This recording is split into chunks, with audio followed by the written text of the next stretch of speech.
I was thinking about saying something real stupid right as we started recording this. I also think of saying stupid things right before too. I think it's like looking over like a balcony and being like, I could just jump and kill myself. Kinda. I mean, a lot less consequences, but yeah, I guess definitely similar feeling. Like the odds of it actually going well are quite low. But Put my phone on Do Not Disturb. Yeah, mine too. we're still learning. This is only episode 11. Woo! But yeah, we're back at it. Got another great week of NFL football coming up. Mm-hmm. It's a pretty insane week that we just had too. Yeah. Dolphins Ravens is the first thing I think of. Dolphins Ravens, the Jets. Mm-hmm. It's like 13 points in less than 2 minutes with no timeouts or something. Super improbable. McAfee blaming it on the elf painted in the. I mean, they deserve that. That elf should not be there. That's who.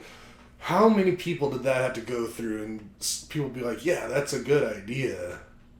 I think some folks think all nostalgia is good nostalgia. I mean, I guess that's just before my time. I never even knew that was a thing. I've seen it on hats in the past, specifically on Baker Mayfield, and been like, what the hell is that? And looked it up before. And yeah, it's a thing. It's an old thing. I don't know, man. I think if you're doing something that you know that a majority of people are going to have to, like, Google, you're doing the wrong thing. Yeah. This isn't like the Champions League or the lower leagues over in England where it's like just a little community and you just do your own thing. Like you're on the big boy stage here. This is Premier League Plus. I think they think it's their cheesehead. That it's a thing that is only going to play to their crowd. I mean, I don't know what I'm trying to... Like, this is Ohio. This is what I should expect. I shouldn't be surprised, and I should just laugh at it like everyone else is, so... I'll continue to do that. The Browns have got to put some points on the board to stay in contention with the Washington football team commander franchise when it comes to the worst franchise Olympics. Yeah. Oh, man. Normally I consider the Jets up there too, but they actually seem to be getting it together. I kind of don't want to see Zach Wilson come back. I want to see 37-year-old Joe Flacco. I was just about to ask, he how the fuck old is Joe Flacco? Is he 37? Yeah, I looked it up, yep. I feel like he's much older than that. I felt like it was a long time ago when he was relevant. Like, a long time. I bet you also feel like Aaron Rodgers is older than us, right? I did think No, I think he is. I'm thinking of Russell Wilson. He's younger than us, and I think he's older than us. Aaron Rodgers is like 2 years older than us. Okay. I think he's 38 right now. Yeah. So, he's not that old, but I could see Russ being younger. Mm-hmm. He does just seem to act a little immature at times. And see, I think the complete opposite. I think he's like corny dad, corny uncle. I don't know. I think he's like the young guy that wants to be that guy. And I see some of that in you sometimes. Fair. But it's another reason why I love you. Sweet. So pretty big football news for me personally. It was a great weekend. I took Ashley to her first football game. Oh man, I'm so happy for you guys. I wish I could have been there, but I also feel like it's good for Ash that she didn't have a bunch of people around and she just had you. Yeah. I think that was the best way for her to experience it. So I'm not wishing myself into the situation, but I agree. It was very. I feel so grateful getting to be the one that kind of introduced her to it and seeing her excitement. Not just for the game, but like the whole process of getting there and walking to the stadium. So that's last weekend, right? Sunday, 3:30 game. The reigning AFC champion Bengals of Cincinnati, Ohio, came to Texas to play our Dallas Cowboys.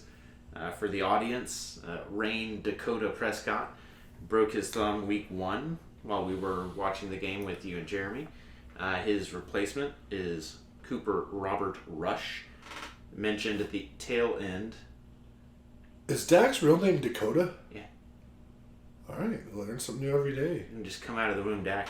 I'm so sorry I interrupted your awesome monologue. Continue. Well, mentioned at the end of the last podcast that when I went to the vet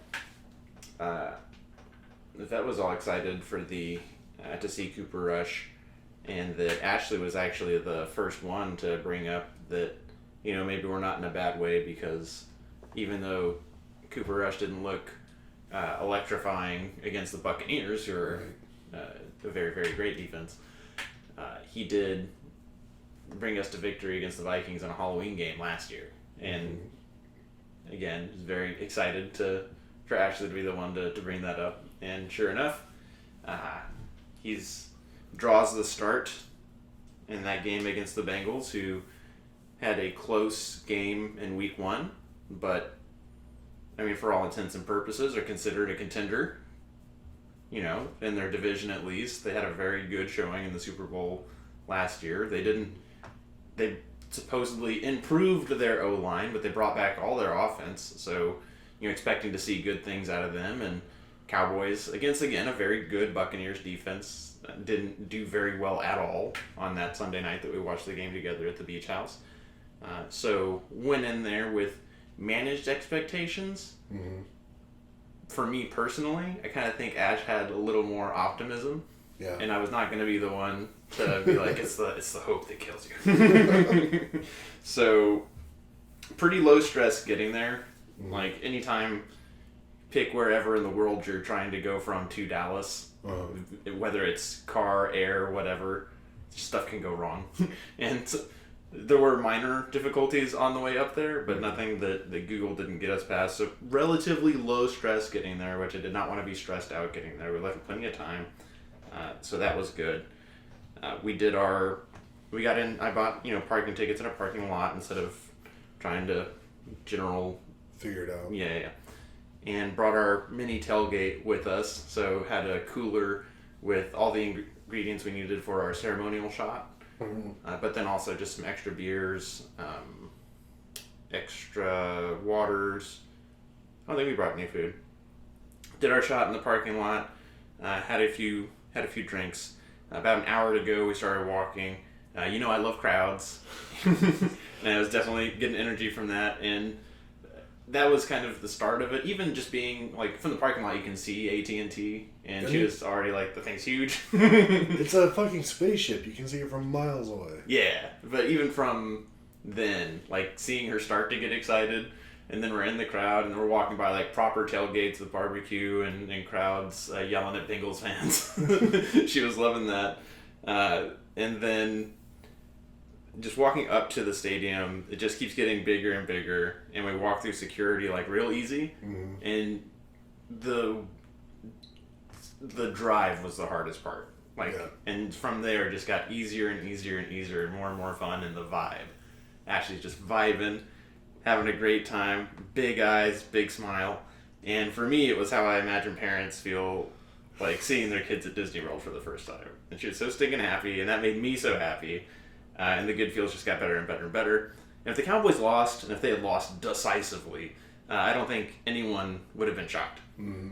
But that's not what happened at all. No, it's not. We got to our seats. She loved the seats. We got to see the whole ceremony and pageantry of the team coming onto the field. Mm-hmm. And there was a lady that was in my seat when we first got down there. She scooted over, and she was just the greatest from that point on. From the cheerleaders coming out and the music going to it, I was like, look at this, how do we ever lose a game? And she cracked up at that. And just for the whole game that I'm saying stupid shit, she's always laughing. Just complete stranger. She's like, alright. So that was cool. And then the Cowboys just came out on fire. Everyone looked good. We got a 2-touchdown lead going into the half. But then we were watching the Dolphins-Baltimore game on the way up on my phone. And, I was listening. She was watching. And Baltimore was doing a great job. It seemed like it was in the bag for them. And then we found out, came to find out that Miami had come back and won from behind. the Jets had come back and won from behind, and the Cowboys offense came out real stale in the second half, and me, that starts a thing in my head of like, man, at least we've had such a good time so far. But then the Cowboys got a field goal with time running out to win the game. Yep. And everybody, I mean, she was constantly saying, like, it's so loud, there's so many people, and it was like, yes. And for me, I'm just constantly, like, getting more and more just, like, high on the energy of, like, all these happy people around me. And Ashley's typically not, that kind of extroverted person, but she was loving it and having a blast. And again, it just made me have such a big, really great time. And she got the full experience, right? She got the hope, she got the optimism, she got the oh no, and she got the big victory at the end. So that is definitely, like, my favorite thing that's happened in a long time. I can only imagine, man. I mean, I honestly, I had the Texans game on and I had the Cowboys game on, but like, I like 95% had the volume for the Cowboys on. I was really trying to pay attention just so I could understand what you guys would be going through at the time. And when it got down to that end and that field goal, I was just like, you couldn't have written a better way for this to have happened. Like, you couldn't have fabricated it. Like, it was absolutely perfect. Yeah, I think right before that, there were like 13 seconds on the clock, and we did a run play, and everybody around was getting really uncomfortable. There's like, is there some way that they don't spike the ball and, get this field goal done? And I think it might have even made the field goal a little bit longer, because it did end up being like a 51 yard field goal. And it's just like, we got this. And we did have it. So yeah, Ashley is just talking about season tickets now. When are we going to go back? I definitely, we did get in pretty late, like 11:15 late. Yeah. I was worthless on Monday, and yeah, we were still catching up on sleep debt and all that. But I think we'll try to go to another game this year, maybe the Detroit game, but a noon game, so we can drive up there the night before and get in there real early, like 9 or 10, and see all the artwork and all that, and be in our seats and watch the football games. Yeah. From our seats, or all the pregame coverage and all that. And try and get back home at like 8 instead of 11. I mean, that's legit. That's a long day going to Dallas, watching a game, and coming back. I've done it before, and it's a lot. Yeah. That's so cool. So that was exciting. I was saying before this, also just, I'm officially halfway through my MBA program.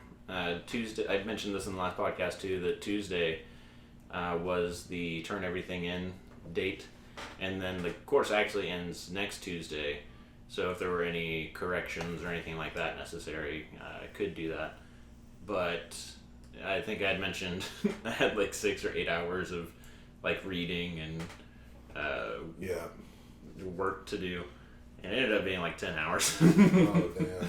And I got most of that done. I got a good chunk of it done on Saturday, but definitely like 6 to 8 hours of that fell on Monday and Tuesday.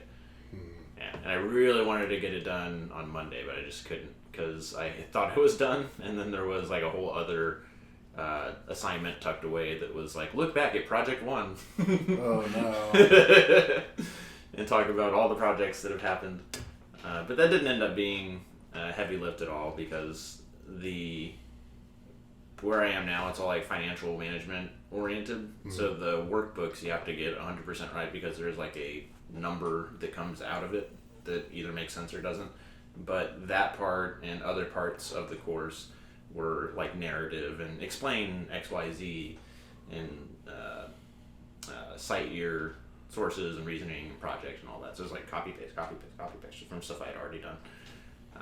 But yeah, I ended up turning it in at like 10:50 last night, and it's due at midnight Eastern time.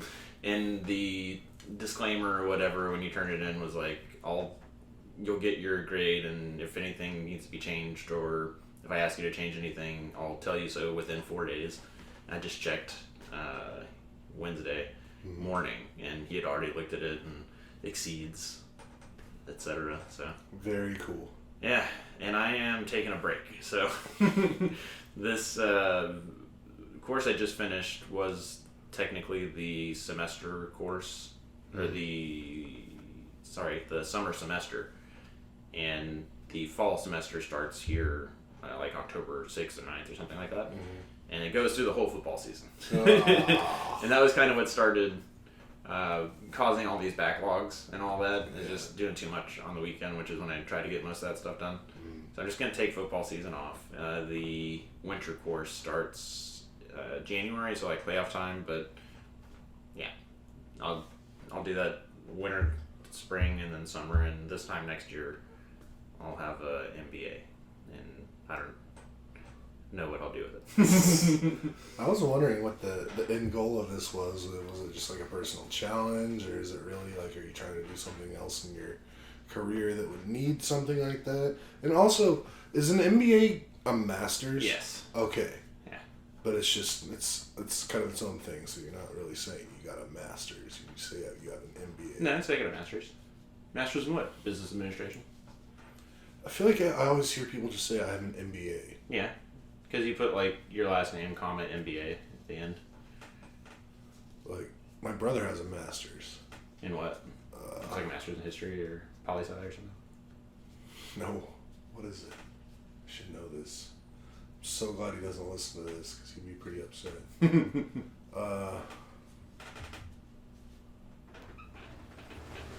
I don't know. Something along the lines of like... Oh, is it a master's in fine arts? No. Okay. I mean, I don't know what... Maybe it is covered under like one of those things, but it's like a master's in nonprofit executive leadership or something like that. Interesting. I wonder if that's a specialization of like an MBA or other sort of... Because people put... I asked if it was a Master in Fine Arts, people put that after their name, like they put comma MFA. That title sounds too long to put into 3 letters. Right. So I don't get all that. And I don't know if it's like one of those things where like people get bachelors of arts or bachelors of sciences, but they have like a bachelor of engineering, but that's under science. Right. So I don't know how it works. I don't know how the masters all do their things. 60% of it is definitely I wanted to use my VA benefits, and business administration, which is kind of the most generalized, apply it anywhere kind of thing. So I could just stay in sales and say I know a lot more about business administration than I did before, which is the whole point of the software that we sell, and get a bump in pay that way, or leverage it to do like my boss's job of I run a team of sales folk, or I run a VP of sales is definitely an MBA carrying person, but a lot of people do like financial analysis and financial management, and I kind of think I would need more of a math background for that. So a lot of IT project management has MBAs with a specialization in IT, but I could like sub that out with, I used to solve like really complicated problems for the Army in IT capacity. Yeah. And I've been in the IT field this whole time too. So, consulting of some kind. Or you could start a business and run it. Yeah, that's you. And I work for you. I put that in one of my... With you, not for you. Put that in one of my intros once, where it was like, why do you want an MBA? I was like, someday maybe have like a Juiceland franchise. Or me and the wife have some sort of business that we run together, and I do the books and she kicks ass. Yeah. It's totally legit. Well, that's super awesome.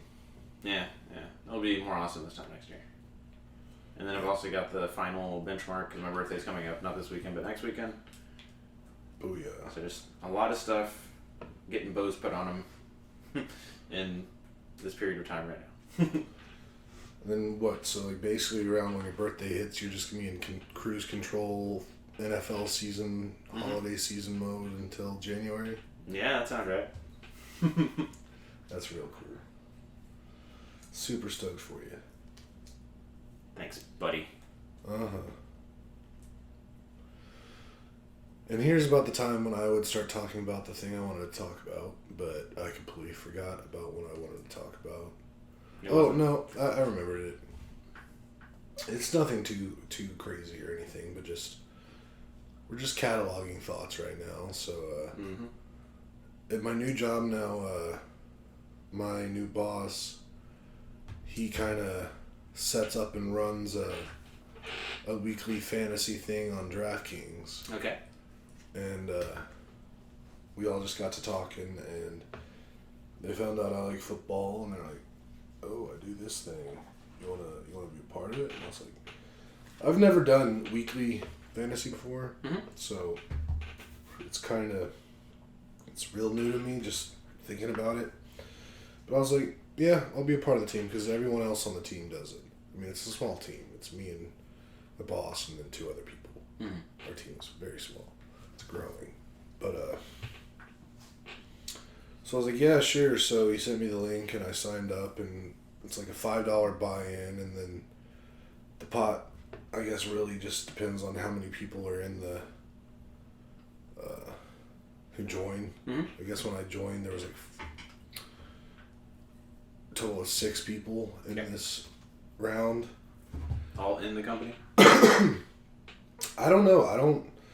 I have no idea, honestly. Like, I know my boss and my 2 other coworkers are in it with me, so that's 4. But then there's 2 other people who I have no idea who they are. They could be in the company, they might not. No clue. But yeah, it was real weird, like, trying to set my lineup for this week, because there's just a lot of weird Have you done weekly fantasy stuff? Okay. That you actually gifted me that one year was like $100 in FanDuel or DraftKings or something like that to do weekly competitions. It had to be DraftKings because, I mean, I guess I completely forgot about that. So when I was first talking to him, I was like, I got to make a DraftKings account. And then I went to go create an account. I was like, you already have one. Yes. Like, oh, okay. But I've never really done it. I don't know how I got to it and then gave it to you. Like, I never participated. I don't think. But it's $5 buy-in, and then you have, we have like $55,500 to buy 9 players, like 9 positions, and some players are worth 9,000, some players are worth like 2,000. Right. Based on how well that player is projected to do, that would cost more. Yeah. So that was a trip. You want to hear my lineup? Yeah. All right. Give me a second. I should have been more prepared. I'm just honestly stoked that I remembered the topic. I gotta get better about writing shit down. I tried to remind you. I mean, I know, and I appreciate it, but it just... Last week I didn't do any notes at all, but this week I was so excited for the Cowboys one that, like, Monday I started doing notes. I mean, I'm super glad that you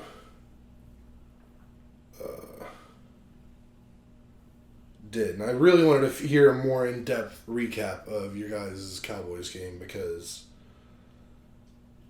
I hadn't really heard much. Like, I saw a couple pictures, I heard here and there a couple little things. But we can talk more about it after your lineup.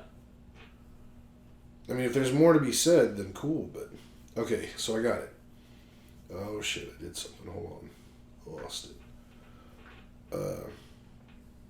Okay. So, for my quarterback... Okay, again, starting with... I think it was $55,500. It might have been $55,000. It was right in that range. Quarterback, for $6,600, I got Joe Burrow. Okay. Which, I don't know. We'll see. I mean, I feel like he's due to have a really good game, but I don't know. You're going to laugh at this. For running back for $7,500, I got Saquon Barkley. No.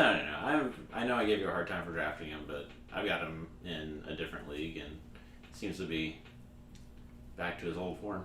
Yeah, he's looking good. I knew what I was doing on that one. Then I got for $6,300. I got Edwards-Helaire. Okay, it's a hot hand. So feel good about that. Wide receivers not quite as strong. There's 3 wide receivers. Is this PPR or no? I should be able to tell you that, but it's kind of a big deal. I don't know. All right. I don't know. I'll look into it. This is so new. Like DraftKings for me, like it took me so long to just figure out where I set my. It took me like 4 times trying to set my lineup because something kept going wrong, and it's just god damn it. But I got Brandon Cooks, Rashad Bateman, and Deontay Johnson are my wide receivers, ranging from $5,700 to $5,800. Mm-hmm. So I really spent my money on my running backs, hoping they'll come through, and then hoping I just get lucky with some of these other guys. Because it being a 1-week commitment, that's also a $5 commitment if you do $5, 17 weeks. Mm-hmm. But win some weeks, you'll be fine. I hope so. We'll see.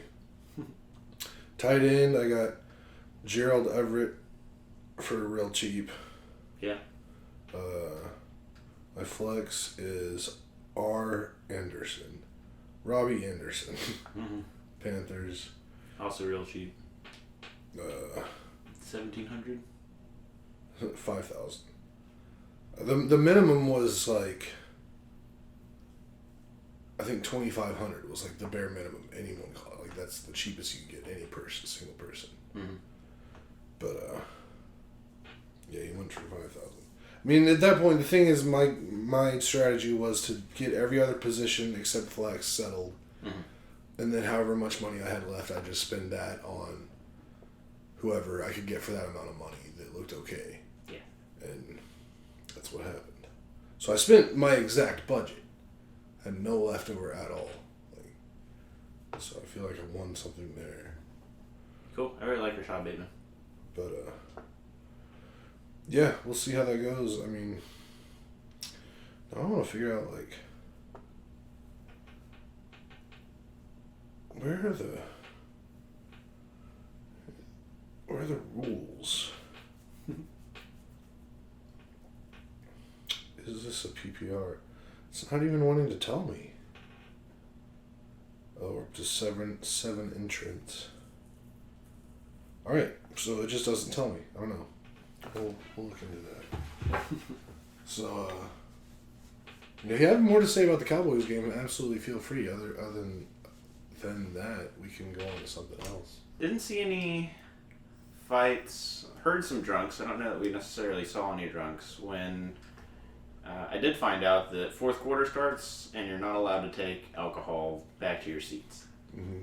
So that kind of bit me in the ass because I went to go get margaritas for me and Ash. Mm. Thankfully, Ashley said the ready-to-drink margaritas in a can, because otherwise I would have spent like $40 on 2 of the yard margaritas. Right.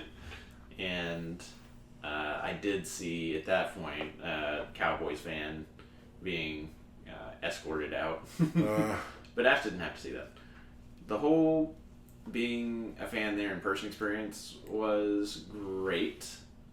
Across from us, like across the field from us, there were like 6 dudes in mascot, sombreros, mascot. I think it was beans or maybe like a jalapeno, and they had these big white gloves, and they were like doing stuff in the stands, and they kept ending up on the big screen, which is, is a very, very big screen. And Ash was like, "They're right there," and I was like, "Yeah, they are." She liked the marching band, the drum line, that was in there.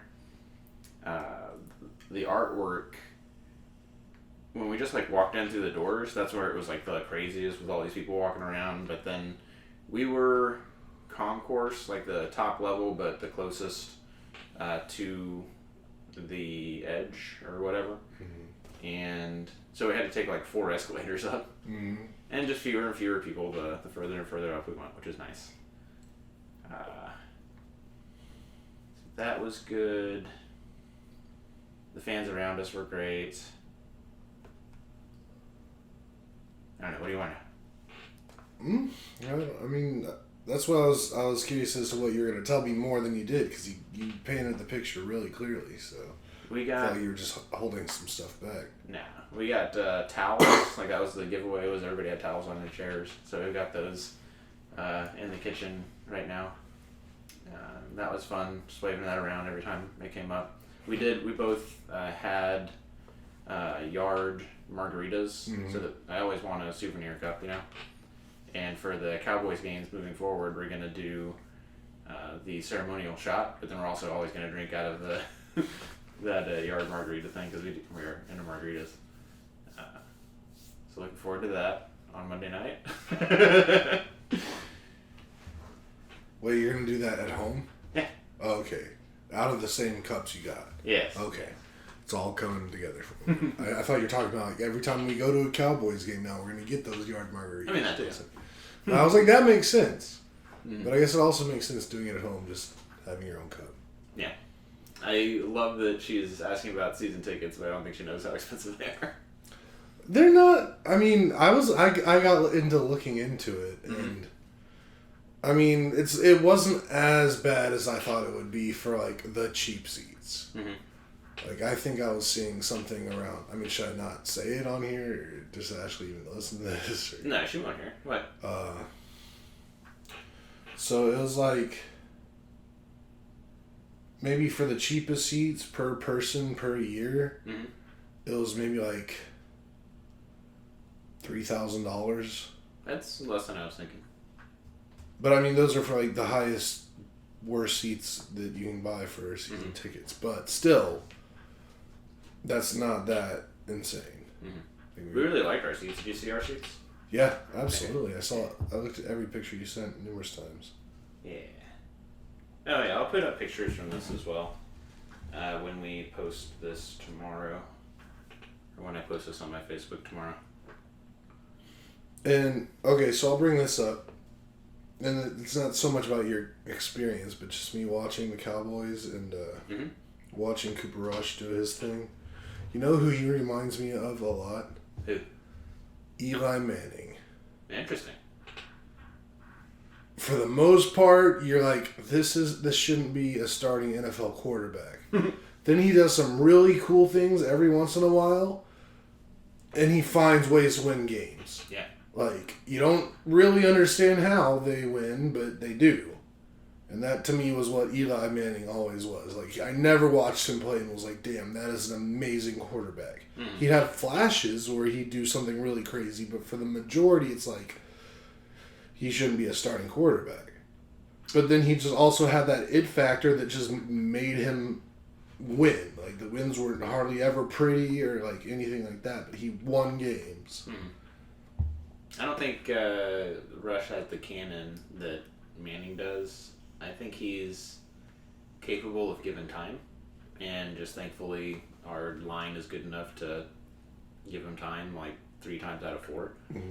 I think the tale of that game is that, you know, Cincinnati, Joe Burrow got sacked more than anybody last year, and they were like, well, how do we improve upon this? And, you know, if we're good enough to get to the Super Bowl, then if we get a little bit better, maybe we can win the Super Bowl. So they invested in getting a better offensive line.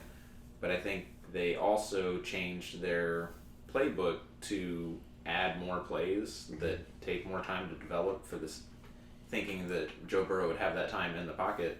And they played the Steelers last year, which every year have the most sacks. So they know how to put pressure on a quarterback.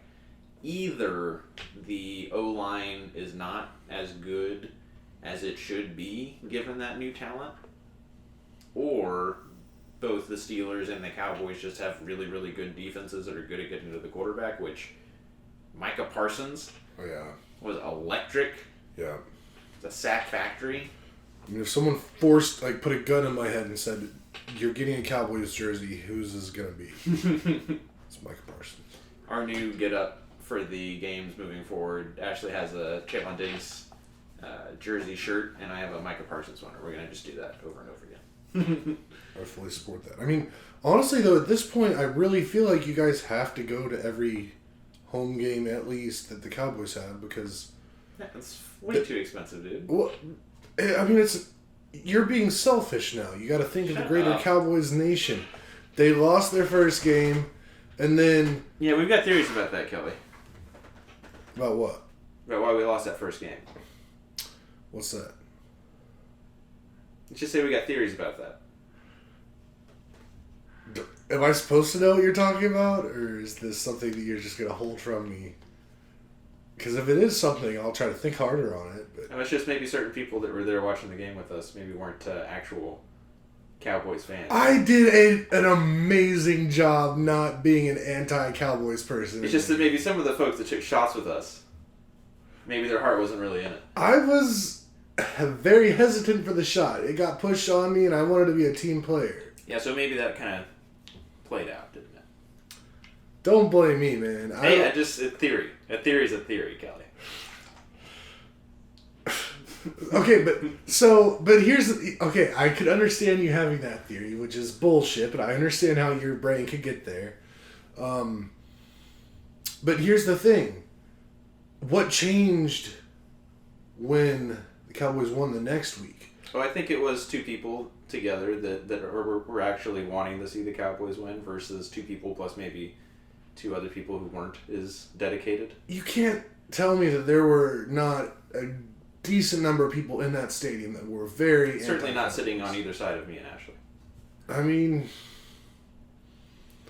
It's just a theory, Kelley. Is this... Have you and Ash talked about this? Oh my god. Alright, fair enough. I'm sorry. I just... So no, we won't be going to every game.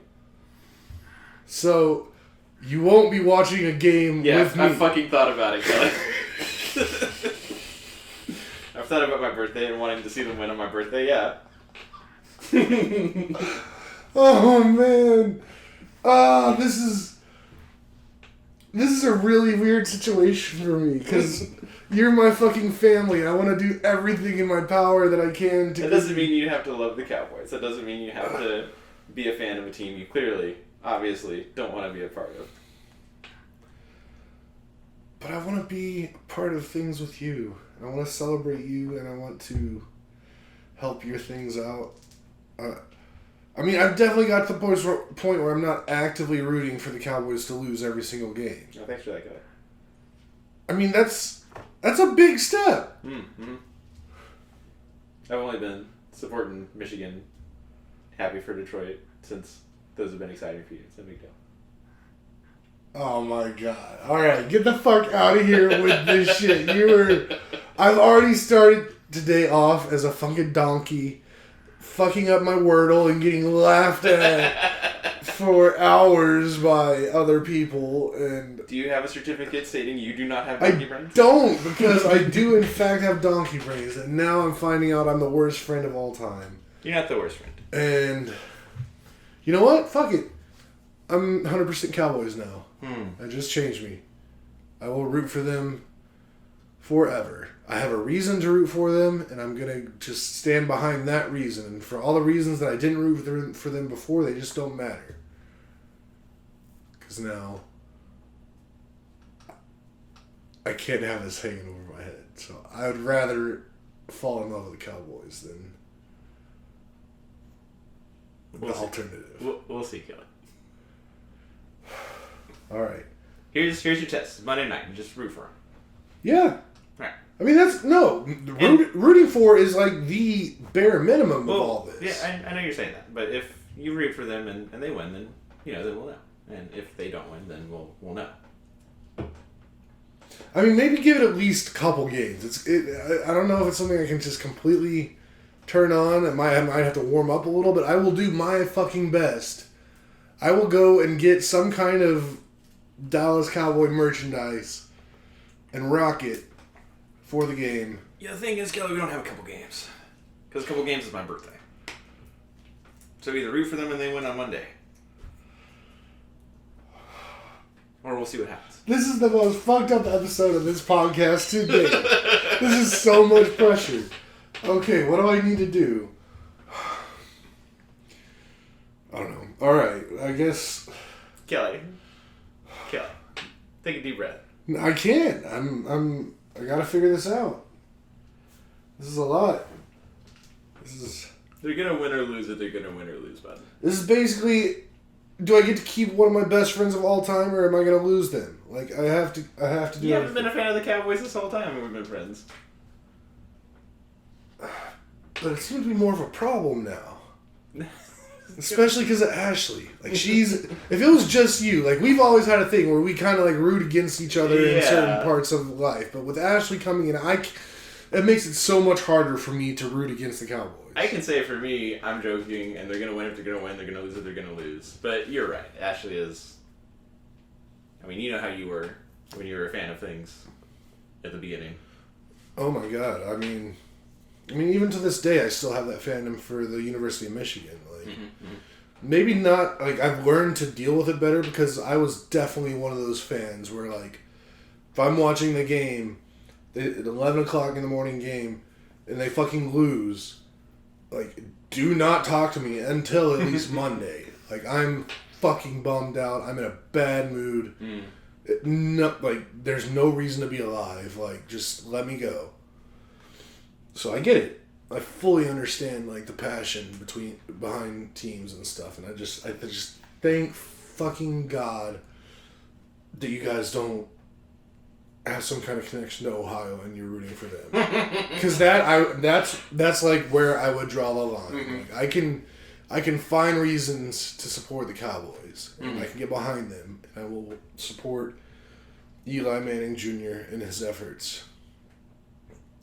But if you were an Ohio fan, we'd be done. Yeah, I think we're on the same page that Ohio is a terrible place. Like, a horrible place. And then being a so-called institution of education, like, teaching young people to be better, and it's fucking in Ohio? Like, what are we doing here? Like, I like the AJ Hawk is the face of Ohio. It's like a state of AJ Hawks does not need to exist. No, I mean, one of one is good. Like, we need a lot less of Ohio in this world. That state is a danger to all of us. Which is literally what people say about Texas. I mean, yeah. I mean, if I could definitely wipe a few states off the map, probably Ohio. I'd probably even do Texas. I think once a week I use that Bugs Bunny Looney Tunes gif of him sawing Florida off of the United States. You do have a special hatred for Florida. Indeed. So the game was great.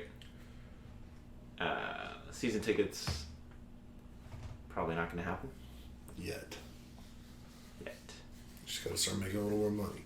And Here's the thing, is we were also talking about helicopters before this. Yeah. That seems like an ideal. Get in a helicopter somewhere in Austin, land somewhere in Dallas.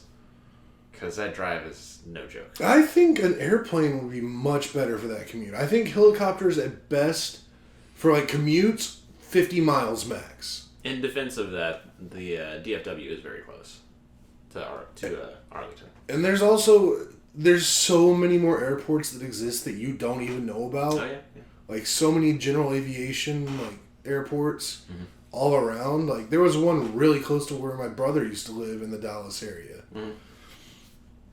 So, those are all around. And basically, there's nowhere you're going to be able to land a helicopter that doesn't have a runway. Right. There's just not heliports anymore. That's just not really a thing. So... Plus, airplanes can go faster, they're safer, they're more comfortable, they're quieter. Airplanes just are so superior to helicopters in almost every way. I can be talked into that. I can get talked into a 30-minute drive to the airport, 40-minute flight to Dallas, Uber. Not even 30 minutes. Go to fucking Austin Executive. That'd be like that's like a 10-minute drive. Yeah, you're right. Fly out of there, which you don't have to go through all the crazy shit that an international airport you'd have to deal with. Like, you got a fucking small-ass executive airport. Mm-hmm. So you could probably, like, realistically, like, leave your house and be wheels up in 45 minutes. Are the fares the same? I assume they're more expensive? What do you mean fares? Well, I know what like a ticket from Austin to DFW and back costs. Oh, I'm thinking this in the case that, like, you got an airplane. Fuck. And you're doing Jesus. that. And somebody living in Pflugerville if I can have an airplane? I mean, you can get a decent airplane for like $40,000. Okay, alright. Until then.